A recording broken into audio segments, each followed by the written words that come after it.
Where is Keir Starmer? Keir Starmer looks quiet, because right now he has little to show. He's not absent, but right now his leadership feels small against the scale of the problems he's facing. The problem isn't silence, it's lack of impact. Keir Starmer hasn't disappeared. He's traveling, meeting leaders, issuing statements, and positioning the UK diplomatically. But here's the uncomfortable truth. It doesn't feel like it's making much difference. Currently, Britain is being hit by a combination of global instability, rising energy costs, and domestic frustration. And Starmer's presence in that picture feels muted, not because he's inactive, but because he isn't shaping events in a way people can see or feel. That's a much bigger problem than simply being quiet. A global crisis where Britain feels secondary. Starmer is currently tied up in one of the most serious geopolitical situations in years. A fragile US-Iran ceasefire, disruption in the Strait of Hormuz, rising energy bills, feeding directly into UK cost of living pressure. He's been in the Gulf, holding talks, pushing diplomacy, and calling for de-escalation. But here's the issue. Britain doesn't look like it's driving the outcome. Even critics have started pointing the situation out bluntly, arguing the UK's influence in the region is limited, and that Starmer's role risks looking reactive rather than decisive. That perception matters more than the meetings themselves. Because in global crises, leadership is judged not by attendance but by impact. He's chosen caution, but it comes across as weakness. Starmer has deliberately avoided joining us-led military action. Instead, he's emphasized diplomacy, restraint, and long-term positioning. That's a defensible strategy. But politically, it carries a cost. To supporters, it looks like measured leadership. To critics, it looks like hesitation. And in moments of global tension, hesitation is often interpreted as weakness, especially when other powers are acting more decisively. Even allies have questioned the UK's speed and clarity earlier in the conflict, highlighting delays and uncertainty in decision-making. So while Starmer is trying to avoid mistakes of the past, he risks creating a new problem. A perception that Britain is no longer a serious player.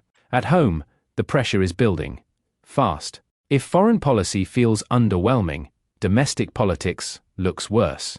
Labour is facing pressure from multiple directions. Internal divisions over immigration and policy are growing.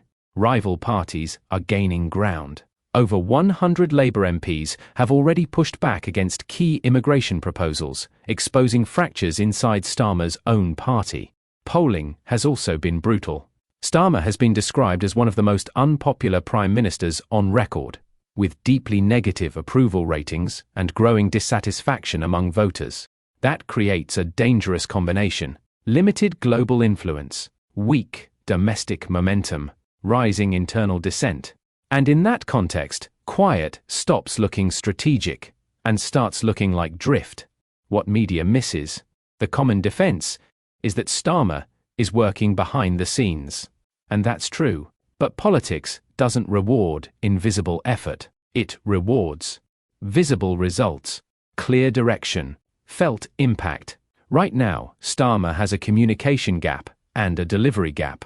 He's speaking about resilience, long-term change, and Britain taking a new path. But, for many voters, that still feels abstract, especially when bills are rising and services aren't improving. That's the real issue, not silence, but a lack of tangible progress people can point to. The real risk: losing the narrative completely. Here's where this gets dangerous. When a leader doesn't dominate the narrative, someone else does. And right now, critics are framing him as weak. Rivals are framing him as ineffective. Voters are starting to disengage. Even internal figures within Labour have warned the government is running out of time to deliver meaningful change. If that narrative hardens, it becomes extremely difficult to reverse. Because once a leader is seen as passive, every action gets filtered through that lens. What happens next? Starmer is approaching a critical fork. 1. He delivers visible wins. If he can translate diplomacy into real outcomes, stabilized energy prices, clearer UK leadership, the narrative shifts quickly. 2. He stays in the same mode. If things continue as they are, the perception gap widens, and his authority weakens further. 3. Pressure forces a hard reset. If polling and internal dissent worsen, he may be forced into a more aggressive, visible leadership style. The bottom line: Keir Starmer hasn't gone quiet. He's speaking, traveling, and engaging. But right now, it doesn't feel like it's landing. And in politics, that's what matters. Because leadership isn't measured by activity. It's measured by whether people can see and feel that you're in control. Right now, too many people aren't convinced.